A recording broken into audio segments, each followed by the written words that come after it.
एक गांव में एक लड़की रहती थी। उसका नाम बिंदिया था। उसके माता पिता का देहांत हो चुका था। बिंदिया अपने चाचा चाची के साथ रहती थी। चाचा खेत पर काम करने चले जाते थे। चाची दिन भर छोटी सी बच्ची से काम करवाती थी।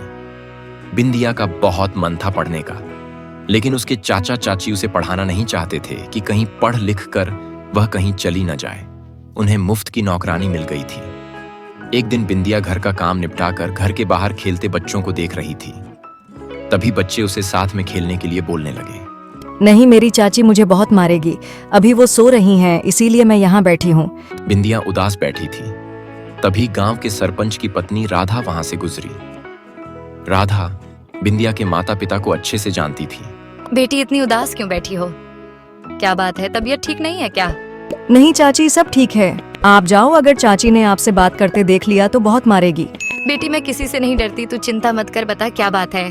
बिंदिया राधा चाची को सारी बात बता देती है। अगले दिन गांव में पंचायत बैठती है और बिंदिया के परिवार को बुलाया जाता है। क्यों रे बद्री, तुझे और तेरी बीबी को शर्म नहीं आती इसी छोटी सी अनाथ बच्ची पर जुल्म करते हुए?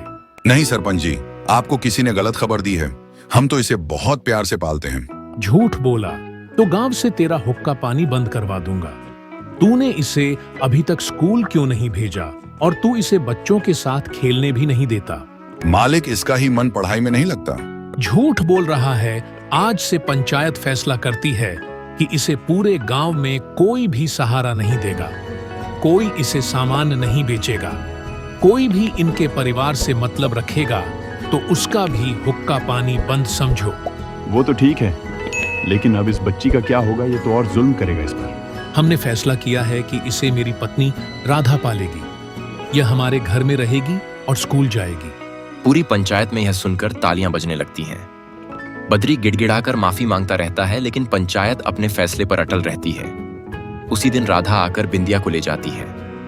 बिंदिया के घर में आने से सरपंच के घर में रौनक आ जाती है।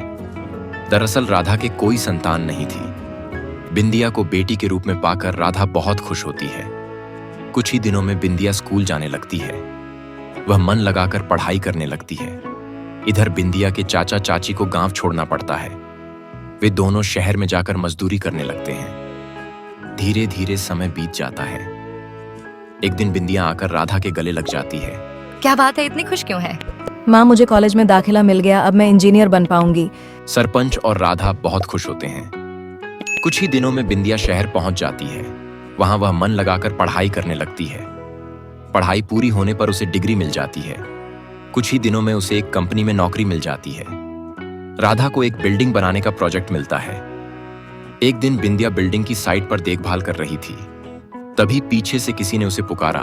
मैडम, मेरे पति बीमार रहते हैं। उनकी देखभाल के लिए मैंने एक दिन की छुट्टी ली थी। यहाँ मेरी जगह किसी और को रख लिया।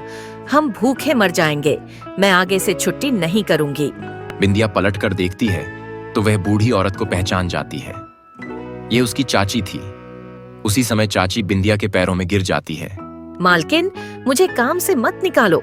मेरा पति मर जाएगा, हम भूखे मर जाएंगे। बिंदिया उन्हें उठाती है। कहाँ हैं तुम्हारे पति? मुझे उनके पास ले चलो। चाची बिंदिया को लेकर पास ही में बने एक झोपड़े में ले जाती है।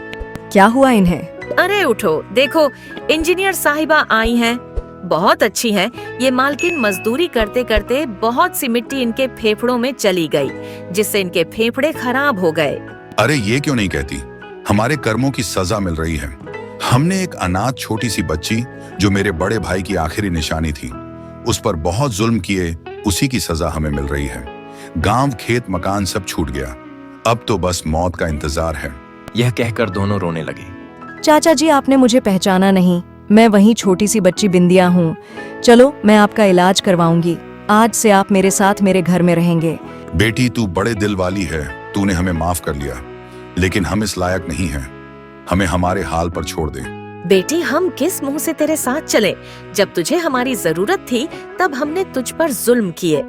चाची, अगर वह सब नहीं होता तो शायद आज मैं इंजीनियर न बन पाती। जो होता है अच्छे के लिए होता है। बिंदिया उन्हें अपने साथ अपने घर ले गई। चाचा का इलाज करवाया। फिर एक दिन दोनों को लेकर बिंदिया गांव पहुंची। अरे बद्री, बेटी ये तुझे कहाँ मिल गया? पिताजी, ये बहुत बुरे हालात में थे, बहुत बीमार थे। अब ठीक हैं। इन्हें इस गांव में रहने दीजिए, इनका सारा खर्चा मैं उठाऊंगी। देखा बद्री, जिस बेटी की तुमने कभी कद्र नहीं की वही तुम्हारे बुढ़ापे का सहारा बन गई। चाचा चाची कुछ नहीं बोले, बस हाथ जोड़कर रोते रहे।